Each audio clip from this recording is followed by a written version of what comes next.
अध्याय 4। एलेन जिस सड़क पर चल रहा था वह राज्य की ज्यादातर सड़कों जितनी आबाद नहीं थी और बड़े शहरों के बीच वाली सड़कों से तो बहुत कम। फिर भी समय समय पर एलेन को दूसरे मुसाफिर मिलते रहे और एक से ज्यादा बार खच्चरों की कतारें और घुड़सवार उसी दिशा में जाते हुए उससे आगे निकल गए। एक बार एक भिखारी फ्रायर भूरे चोगे में लंगड़ाता हुआ आया और सबसे दर्दभरी आवाज में गिड़गिड़ाया कि उसे रोटी खरीदने के लिए एक ग्रोट दे दो ताकि वह आने वाली मौत से खुद को बचा सके। एलेन तेजी से उसे पार कर गया क्योंकि उसने मोनको से सीखा था कि घुमंतू फ्रायरों से प्यार न करो, और इसके अलावा उसकी थैली से मटन की एक आधी चबाई हड्डी बाहर निकल रही थी जो उसे झूठा साबित कर रही थी। लेकिन चाहे वह कितना भी तेज चला, उस भिखारी के उस श्राप से नहीं बच सका जो 4 धन्य इंजील लेखकों का था और जो भिखारी ने उसके पीछे चिल्ला कर दिया। उसके श्राप इतने भयानक थे कि डरा हुआ लड़का अपनी उंगलियां कानों में डालकर भागा जब तक वह आदमी पीली सड़क पर एक भूरा धब्बा भर न रह गया। आगे जंगल के किनारे पर वह एक फेरी वाले और उसकी बीवी के पास आया जो एक गिरे हुए पेड़ पर बैठे थे। उसने अपना गट्ठर मेज की तरह रख दिया था और दोनों एक बड़ी पेस्ट्री खा रहे थे और पत्थर के मर्तबान से कोई पेय पी रहे थे।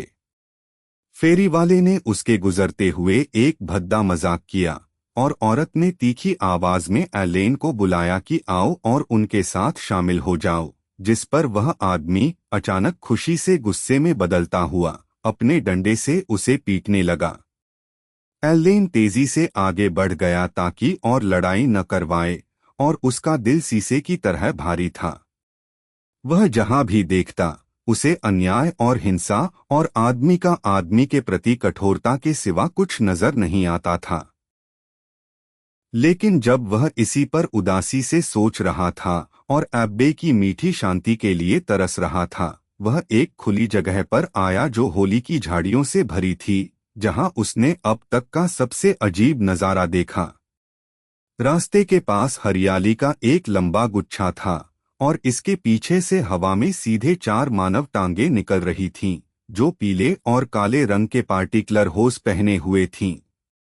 सबसे अजीब बात तब हुई जब अचानक एक तेज धुन बजने लगी और चारों टांगे संगीत की लय पर लात और थिरकने लगीं। पंजों के बल झाड़ियों के चारों ओर चलकर वह हैरानी से खड़ा देखने लगा। 2 आदमी अपने सिरों के बल उछल रहे थे और साथ ही एक वायल और दूसरा बांसुरी बजा रहे थे, उतनी ही खुशी और सुर में जितनी सुर में मानो वे किसी गायक दल में बैठे हों। एलेन ने इस अस्वाभाविक नज़ारे को देखते हुए खुद को क्रॉस किया और मुश्किल से सीधे चेहरे से अपनी जगह पर खड़ा रह सका जब दोनों नर्तक उसे देखकर उसकी तरफ उछलते हुए आए। उससे एक भाले की दूरी पर दोनों ने हवा में कलाबाजी खाई और अपने पैरों पर मुस्कुराते चेहरों और दिल पर हाथ रखकर आ खड़े हुए। एक इनाम मेरे घूरती आंखों वाले शूरवीर, एक चिल्लाया। एक तोहफा मेरे शहजादे, दूसरे ने शोर मचाया। कोई भी छोटी चीज चलेगी, सोने की थैली या जवाहरात जड़ा प्याला भी। एलेन ने वह सब सोचा जो उसने शैतानी कब्जे के बारे में पढ़ा था, उछलकूद, झटके, बेतुकी बातें। उसके मन में था कि ऐसे हमलों के लिए उचित एक्सॉर्सिज्म दोहराए, लेकिन दोनों उसके डरे चेहरे पर हंस पड़े और फिर से सिरों के बल होकर ठट्ठे में अपनी एड़ियां बजाईं।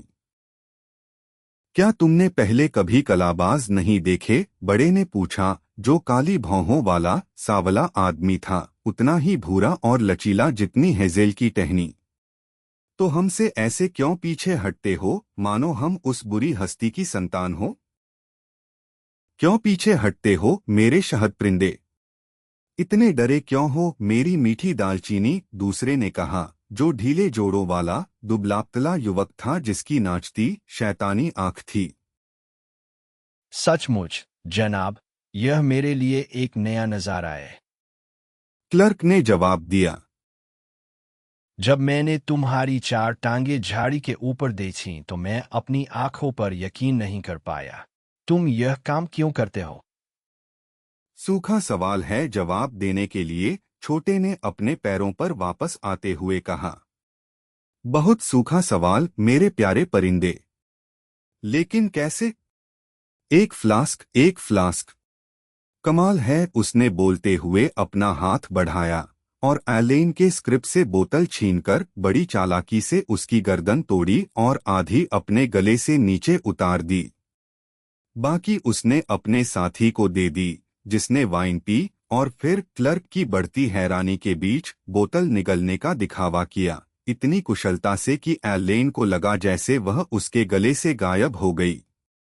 एक पल बाद हालांकि उसने उसे सिर के ऊपर से फेंका और अपनी बाईं पिंडली पर उल्टा पकड़ लिया। हम तुम्हें वाइन के लिए शुक्रिया कहते हैं, दयालु सर, उसने कहा, और उस तैयार शिष्टाचार के लिए जिसके साथ तुमने वह पेश की। तुम्हारे सवाल पर हम तुम्हें बता सकते हैं कि हम घुमंतू कलाकार और बाजीगर हैं, जिन्होंने विंचेस्टर मेले में बहुत तारीफ के साथ प्रदर्शन करके अब रिंगवुड के बड़े माइकेलमास बाजार की तरफ जा रहे हैं। लेकिन चूंकि हमारी कला बहुत बारीक और नाजुक है, हम एक दिन भी बिना अभ्यास के नहीं रह सकते, जिसके लिए हम कोई शांत और सुरक्षित जगह चुनते हैं जहां हम सफर में विश्राम करें। तुम हमें यहाँ पाते हो और हमें हैरानी नहीं कि तुम जो कलाबाजी में नए हो चकित हो, क्योंकि बहुत से बड़े बैरन, अर्ल, मार्शल और नाइट जो पवित्र भूमि तक घूम आए हैं, एक राय रखते हैं कि उन्होंने इससे बढ़िया या खूबसूरत प्रदर्शन कभी नहीं देखा। अगर तुम उस ठूंठ पर बैठने की मेहरबानी करो तो हम अब अपना अभ्यास जारी रखेंगे। एलेन जैसा कहा गया वैसे ही स्वेच्छा से बैठ गया। उसके दोनों तरफ दो बड़े गट्ठर थे जिनमें कलाकारों की पोशाकें थीं, आग जैसे रेशम के डबलट और चमड़े की पेटियां, पीतल और टीन से जड़ी हुई।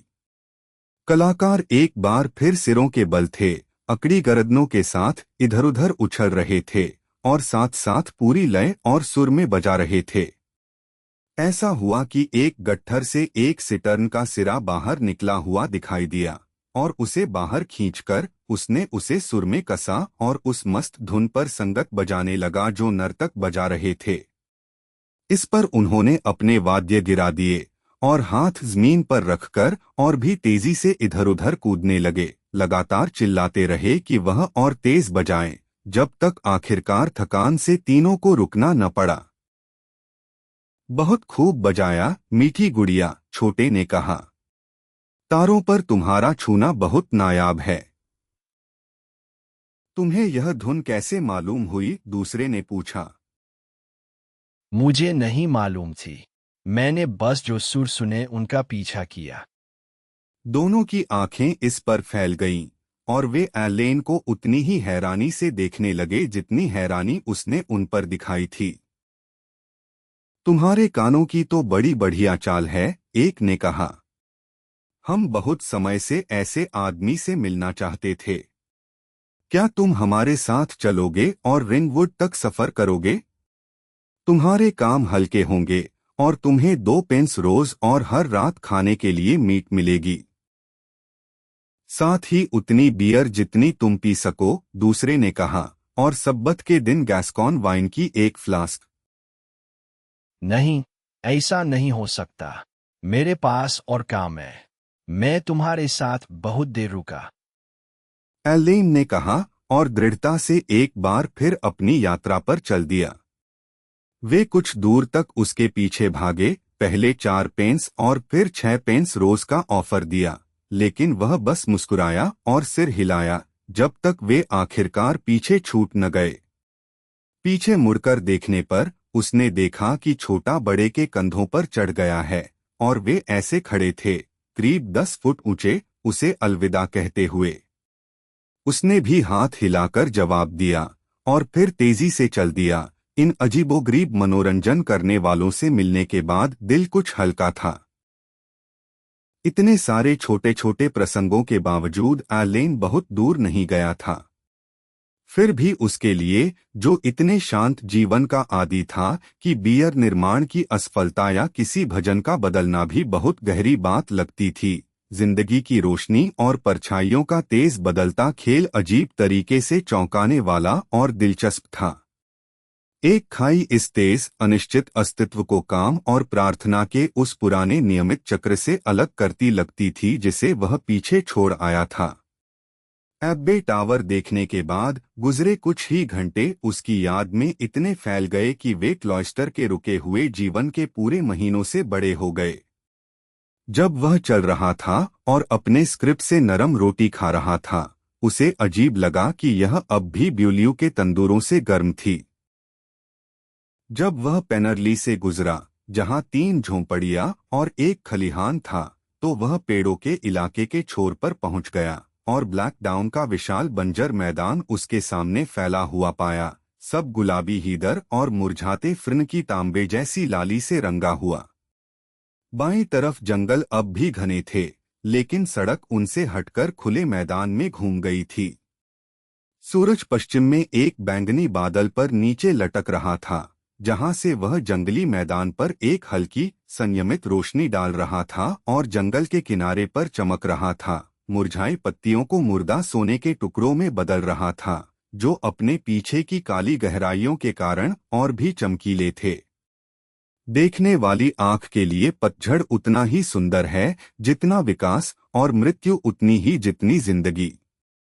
यह विचार एलेन के दिल में चुरासा आया जब वह पतझड़ के ग्रामीण इलाके को देख रहा था और उसकी खूबसूरती पर हैरान था। हालांकि इस पर देर तक सोचने का उसे कम ही समय मिला, क्योंकि उसके और सबसे नजदीकी सराय के बीच अब भी 6 अच्छे मील थे। वह सड़क किनारे बैठकर अपनी रोटी और पनीर खाने लगा और फिर हल्के स्क्रिप्ट के साथ अपने रास्ते पर तेजी से चल दिया। जंगल के मुकाबले मैदान पर ज्यादा मुसाफिर दिखते थे। पहले वह 2 डोमिनिकन्स के पास से गुजरा जो अपने लंबे काले चोगों में थे, और वे झुकी निगाहों और बुदबुदाते होठों के साथ उसे पार कर गए, बिना उसकी तरफ एक नजर भी डाले। फिर एक ग्रे फ्रायर या माइनोराइट आया, जिसका पेट अच्छा खासा था, और वह धीरे धीरे चल रहा था और चारों ओर ऐसे देख रहा था जैसे कोई आदमी जो खुद से और सब आदमियों से शांति में हो। उसने एलेन को रोककर पूछा कि क्या सच नहीं कि उन भागों में कहीं कोई सराय है जो बाममछली पकाने के लिए खास तौर पर मशहूर है। क्लर्क के जवाब देने पर कि उसने सोली की बाममछलियों की तारीफ सुनी है, फ्रायर ने होंठ चूसे और तेजी से आगे बढ़ गया। ठीक उसके पीछे 3 मजदूर साथ साथ चलते आए, कंधों पर कुदाल और फावड़ा लिए। वे चलते हुए कोई भद्दा कोरस सुरीली आवाज में गा रहे थे, लेकिन उनकी अंग्रेजी इतनी मोटी और खुरदरी थी कि मठपले आदमी के कानों को किसी विदेशी और जंगली ज़बान जैसी लगी। उनमें से एक के पास एक जवान बिटर्न था जो उन्होंने मैदान पर पकड़ा था, और उन्होंने उसे चांदी के एक ग्रोट के बदले एलेन को देने की पेशकश की। वह बहुत खुश हुआ कि सुरक्षित उनसे आगे निकल गया, क्योंकि उनकी खड़ी लाल दाढ़ियों और तीखी नीली आंखों के साथ वे एक सुनसान मैदान पर सौदा करने के लिए बेचैन करने वाले आदमी थे।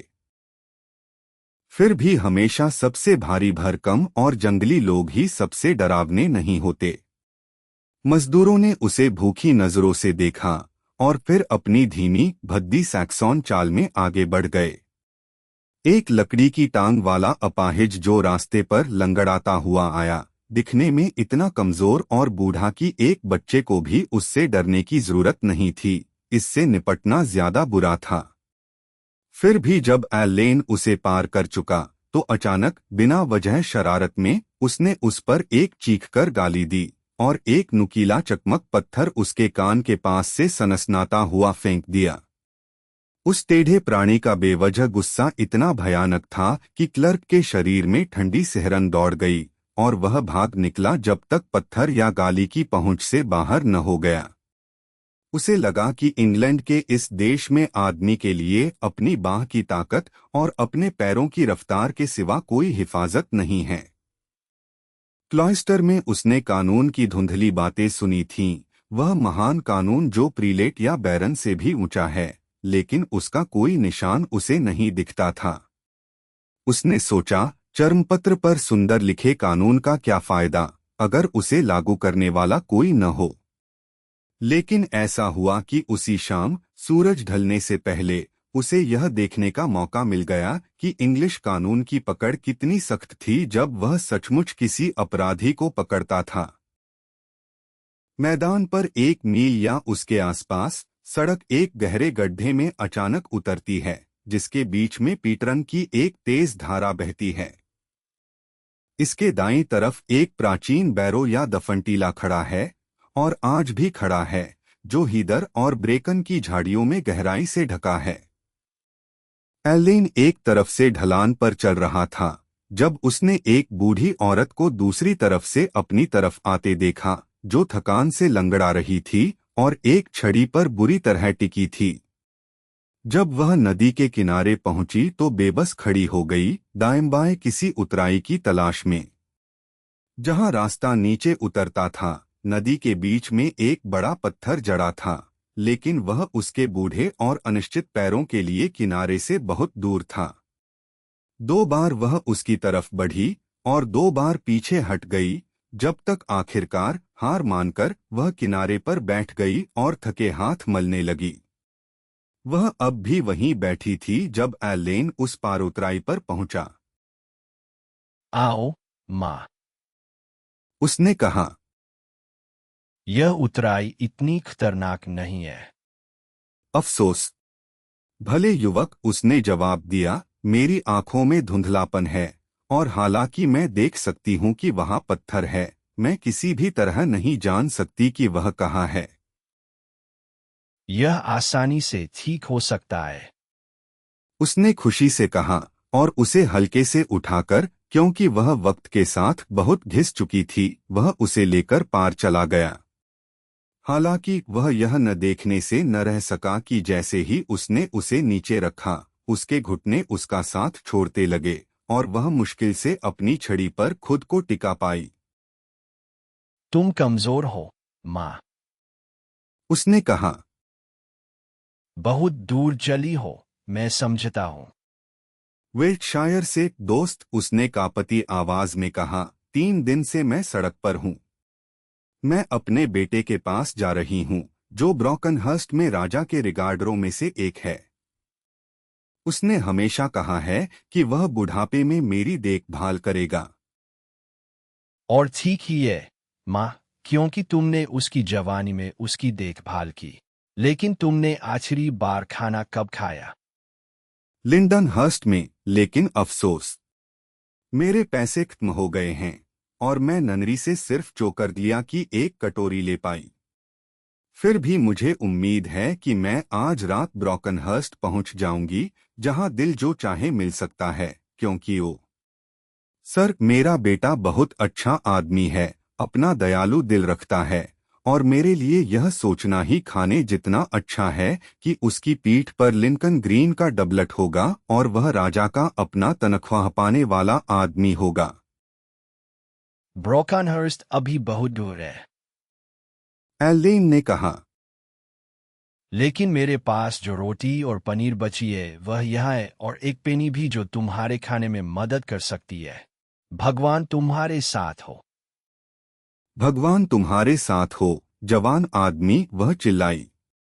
भगवान तुम्हारा दिल उतना ही खुश रखे जितना तुमने मेरा रखा है।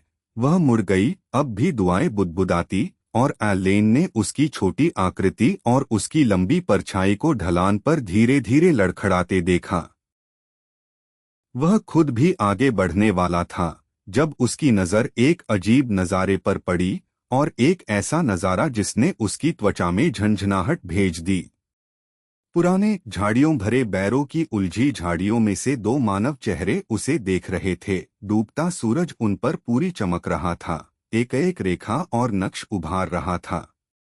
एक बूढ़ा सा आदमी था, पतली दाढ़ी, टेढ़ी नाक और कनपटी पर जन्मचिह्न से एक चौड़ा लाल धब्बा लिए। दूसरा एक अश्वेत आदमी था, ऐसा व्यक्ति जो उस जमाने में इंग्लैंड में बहुत कम मिलता था, और शांत दक्षिणी इलाकों में तो और भी कम।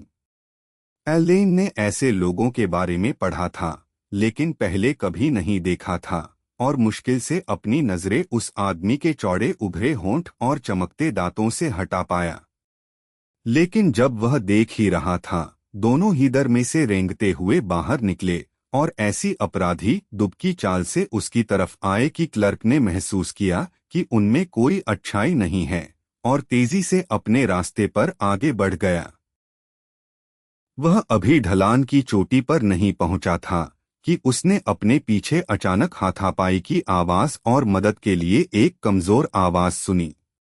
मुड़कर देखा तो बूढ़ी औरत सड़क पर गिरी हुई थी। उसका लाल विम्पल हवा में लहरा रहा था, जबकि दोनों बदमाश काला और गोरा उस पर झुके हुए थे।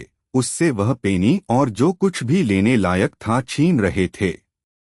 उसकी दुबली टांगों को कमजोर प्रतिरोध में संघर्ष करते देख एलेन पर गुस्से की ऐसी लहर दौड़ी कि उसका सिर चकरा गया।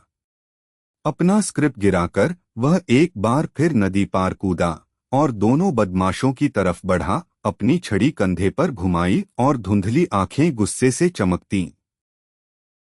हालांकि लुटेरे अपनी शिकार को तब तक छोड़ने को तैयार नहीं थे जब तक वे उस पर अपना बुरा काम न कर लें। काला आदमी औरत के लाल दुपट्टे को अपने सावले सिर पर बांधे रास्ते के बीच में एक लंबा धुंधले रंग का चाकू हाथ में लिए खड़ा था, जबकि दूसरा एक खुरदुरा डंडा लहराता एलेन पर गालियां बरसा रहा था और उसे आगे आने की चुनौती दे रहा था। लेकिन उसका खून पूरी तरह जल रहा था और उसे ऐसी चुनौती की जरूरत नहीं थी। काला आदमी पर टूटते हुए उसने उस पर ऐसी मार की कि दूसरे का चाकू सड़क पर झंझनाकर गिर गया और वह चिल्लाता हुआ एक सुरक्षित दूरी पर कूद गया। लेकिन दूसरा बदमाश, जो ज्यादा सख्त चीज से बना था, क्लर्क पर झपटा और भालू जैसी पकड़ से उसे कमर से जकड़ लिया और चिल्लाकर अपने साथी से कहने लगा कि पीछे से आकर उसे छुरा मार दे। इस पर अश्वेत आदमी की हिम्मत बंध गई और अपना खोंजर फिर से उठाकर वह दबे पांव और हत्यारी नजरों से चोरी चोरी आने लगा, जबकि दोनों आगे पीछे झूम रहे थे, इधर उधर लड़खड़ा रहे थे।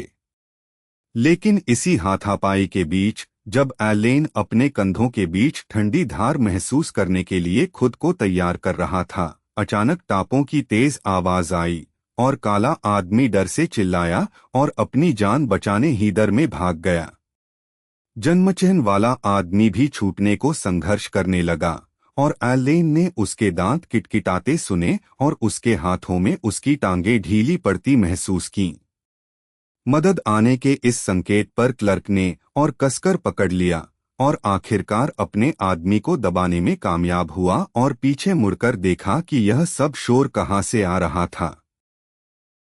ढलान वाली सड़क से नीचे एक बड़ा भारी भरकम आदमी घुड़सवारी करता आ रहा था, बैंगनी मखमल का कुर्ता पहने और एक बड़े काले घोड़े को जितनी तेजी से दौड़ सकता था दौड़ाता।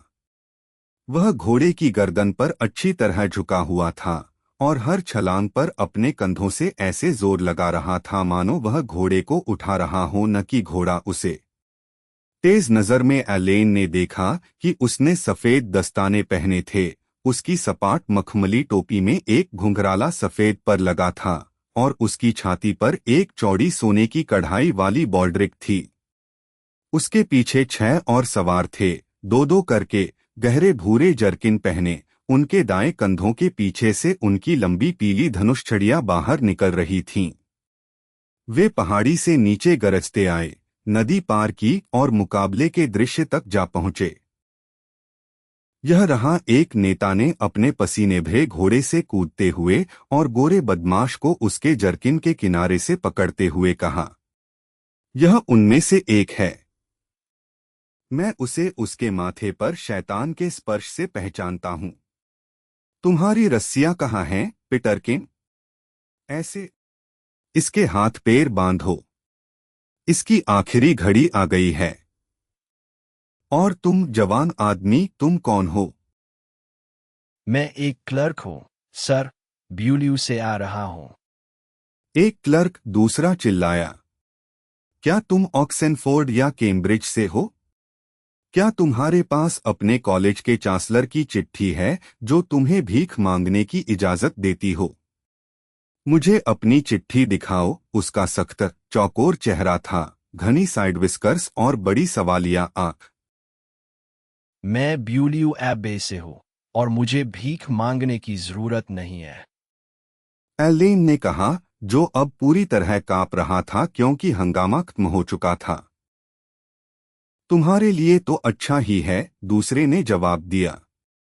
क्या तुम जानते हो मैं कौन हूँ? नहीं, सर, मैं नहीं जानता। मैं कानून हूँ, गंभीरता से सिर हिलाते हुए। मैं इंग्लैंड का कानून हूँ और उसके परम कृपालु और राजसी महामहिम एडवर्ड द थर्ड का मुँह। एलेन ने राजा के प्रतिनिधि को गहरा झुककर सलाम किया। सचमुच आप अच्छे समय पर आए, सम्मानित सर। उसने कहा। एक पल बाद और वे मुझे मार डालते। लेकिन एक और होना चाहिए, बैंगनी कोट वाला आदमी चिल्लाया। एक काला आदमी होना चाहिए। सेंट एंथोनीज फायर वाला एक जहाजी और एक काला आदमी जो उसका रसोइया था, यही वह जोड़ी है जिसका हम पीछा कर रहे हैं। काला आदमी उस तरफ भाग गया। एलेन ने बैरो की तरफ इशारा करते हुए कहा। वह ज्यादा दूर नहीं गया हो सकता, सर बेलिफ, एक तीरंदाज ने अपनी धनुष खोलते हुए कहा। वह कहीं छिपा है, क्योंकि वह अच्छी तरह जानता है, काला बुत परस्त होते हुए भी, कि हमारे घोड़ों की 4 टांगें उसकी 2 टांगों से तेज हैं। तो वह हमें मिलेगा, दूसरे ने कहा। ऐसा कभी न कहा जाएगा, जब तक मैं साउथहैम्पटन का बेलिफ हूँ, कि कोई बर्बाद करने वाला, लुटेरा, चोर या हत्यारा मुझसे और मेरी टोली से बिना नुकसान के बच निकला। उस बदमाश को पड़ा रहने दो। अब लाइन में फैल जाओ, मेरे मस्त साथियों, तीर तानी पर, और मैं तुम्हें ऐसा खेल दिखाऊंगा जैसा सिर्फ राजा दे सकता है। तुम बाईं तरफ हॉवेट और थॉमस ऑफ रेडब्रिज दाईं तरफ। ऐसे किधर में ऊंचा नीचा ढूंढो और भाग्यशाली निशानेबाज के लिए वाइन का एक बर्तन। लेकिन ऐसा हुआ कि ढूंढने वालों को ज्यादा दूर नहीं जाना पड़ा। अश्वेत आदमी बैरों पर अपने छिपने की जगह में धंस गया था, जहां वह आराम से छिपा रहता, अगर उसके सिर पर लाल कपड़ा न होता। जब वह ब्रेकन के ऊपर से अपने दुश्मनों को देखने के लिए उठा, तो भड़कीले रंग ने बेलिफ की नजर पकड़ ली, जो एक लंबी चीख मारता हुआ हाथ में तलवार लिए आगे बढ़ा। खुद को पहचान लिया गया देख, वह आदमी अपनी छिपने की जगह से बाहर कूदा और पूरी रफ्तार से तीरंदाजों की पंक्ति के साथ साथ भागा, उनसे एक अच्छे 100 कदम आगे रहकर। एलेन के दोनों तरफ के 2 लोगों ने अपनी धनुषें उतनी ही शांति से झुकाईं जैसे वे गांव के मेले में पौपिंजे पर निशाना लगा रहे हों। 7 गज हवा का असर, हाल, एक ने कहा, जिसके बाल सफेदी लिए थे। 5, दूसरे ने अपनी डोरी छोड़ते हुए जवाब दिया। एलेन का गला रुंध गया, क्योंकि पीली लकीर उस आदमी के शरीर से गुजरती लगी, लेकिन वह फिर भी भागता रहा। 7, बेवकूफ, पहले बोलने वाले ने गुर्राया, और उसकी धनुष बीन की तार की तरह झंकृत हुई। काला आदमी हवा में ऊंचा उछला और अपनी दोनों बाहें और टांगें फैला दीं और हीदर के बीच बिखरा हुआ गिरा। ठीक कंधे की हड्डी के नीचे तीरंदाज ने अपना तीर निकालने आगे बढ़ते हुए कहा। सब कुछ कहे जाने के बाद बूढ़ा शिकारी कुत्ता ही सबसे अच्छा है, साउथहैम्पटन के बेलिफ ने कहा, जब वे सड़क पर वापस आ रहे थे। इसका मतलब है, आज रात साउथहैम्पटन में सबसे बढ़िया मैन्सी का एक क्वार्ट मैथ्यू अटवुड। क्या तुम्हें यकीन है कि वह मर गया है? ओंटियस पायलट जितना मरा हुआ, माननीय सर। अच्छा है। अब दूसरे बदमाश की बात। वहां पेड़ों की कोई कमी नहीं है, लेकिन हमारे पास उन तक जाने का समय नहीं है। अपनी तलवार खींचो, थॉमस ऑफ रेडब्रिज, और कंधों से इसका सिर काट डालो। एक दान, दयालु सर, एक दान, सजा पाए हुए आदमी ने चिल्लाकर कहा। क्या? बेलिफ ने पूछा। मैं अपना अपराध कबूल करूंगा। सचमुच मैंने और काले रसोइये ने दोनों ने साउथहैम्पटन के जहाज ला रोज दे ग्लॉयर से फ्लैंडर्स के सौदागर पर हमला किया और उसका मसाला और रेशमी कपड़ा लूट लिया, जिसके लिए, जैसा हम अच्छी तरह जानते हैं, आप हमारे खिलाफ वारंट रखते हैं। इस स्वीकारोक्ति में बहुत गुण नहीं है, बेलिफ ने सख्ती से कहा। तुमने मेरे बेलिविक में बुराई की है और मरना होगा। लेकिन सर, एलेन ने आग्रह किया, जो इन खूनी कामों को देखकर होठों तक पीला पड़ गया था। वह अभी मुकदमे तक नहीं आया है। जवान क्लर्क, बेलिफ ने कहा, तुम उस बारे में बोलते हो जिसके बारे में तुम कुछ नहीं जानते। यह सच है कि वह मुकदमे तक नहीं आया है, लेकिन मुकदमा उसके पास आया है। वह कानून से भागा है और उसकी सीमा से बाहर है। जो तुम्हारी चिंता का विषय नहीं, उसे मत छुओ। लेकिन यह क्या दान है, बदमाश, जो तुम मांगना चाहते हो? मेरे जूते में, परम माननीय सर, लकड़ी की एक पट्टी है जो कभी उस नाव की थी जिसमें धन्य पॉल मिलिता के द्वीप पर टकराए थे। मैंने इसे लेवंत से आए एक जहाजी से 2 रोज नोबल में खरीदा था। मैं जो दान मांगता हूं वह यह है कि आप इसे मेरे हाथों में रखें और मुझे इसे पकड़े हुए ही मरने दें। इस तरह न केवल मेरी खुद की अनंत मुक्ति सुनिश्चित होगी, बल्कि आपकी भी, क्योंकि मैं कभी भी आपके लिए हिमायत करना बंद नहीं करूंगा। बेलिफ के आदेश पर उन्होंने उस आदमी का जूता उतारा और वहां सचमुच तलवे के किनारे बारीक सैंडल के एक टुकड़े में लिपटी लकड़ी की एक लंबी काली किरच रखी थी। तीरंदाजों ने इसे देखकर टोपियां उतार दीं और बेलिफ ने श्रद्धा से खुद को क्रॉस किया जब उसने इसे लुटेरे को थमाया। अगर ऐसा हो, उसने कहा, कि धन्य पॉल की अपार योग्यताओं के कारण तुम्हारी पापरंगी आत्मा स्वर्ग में प्रवेश पा जाए, तो मुझे भरोसा है कि तुम उस हिमायत को नहीं भूलोगे जिसका तुमने वादा किया है। यह भी ध्यान रखना कि यह हर वर्ड बेलिफ है जिसके लिए तुम प्रार्थना करते हो, न कि हर वर्ड शेरिफ जो मेरे चाचा का बेटा है। अब थॉमस, कृपया निपटाओ, क्योंकि हमें अभी लंबा रास्ता तय करना है और सूरज डूब चुका है। एलेन उस दृश्य को देखता रहा। वह भारी भरकम मखमली कपड़ों वाला अफसर, कठोर चेहरे वाले तीरंदाज अपने घोड़ों की लगाम थामे, और चोर जिसकी बाहें पीठ के पीछे बंधी थीं और डबलट कंधों पर उतरा हुआ था। रास्ते के किनारे बूढ़ी औरत खड़ी थी, अपना लाल विंपल फिर से सिर पर बांध रही थी। जब वह देख ही रहा था, एक तीरंदाज ने फौलाद की तेज सनसनाहट के साथ अपनी तलवार खींची और खोए हुए आदमी की तरफ बढ़ा। क्लर्क भयभीत होकर तेजी से दूर चला गया, लेकिन कई कदम जाने से पहले ही उसने एक अचानक भारी धमाका सुना, जिसके अंत में एक घुटनभरी सीटी जैसी आवाज थी। 1 मिनट बाद बेलिफ और उसके 4 आदमी साउथहैम्पटन वापस जाते हुए उसके पास से गुजरे। बाकी 2 को कब्र खोदने वाले चुना गया था। जब वे गुजरे, एलेन ने देखा कि एक आदमी अपने घोड़े की अयाल पर अपनी तलवार साफ कर रहा था। इस नज़ारे पर उसे एक जानलेवा बीमारी सी घेरने लगी और सड़क किनारे बैठकर वह फूट फूट कर रो पड़ा। उसकी नसें पूरी तरह बिखर चुकी थीं। यह एक भयानक दुनिया है, उसने सोचा, और यह जानना मुश्किल था कि किनसे ज्यादा डरना चाहिए, बदमाशों से या कानून के आदमियों से।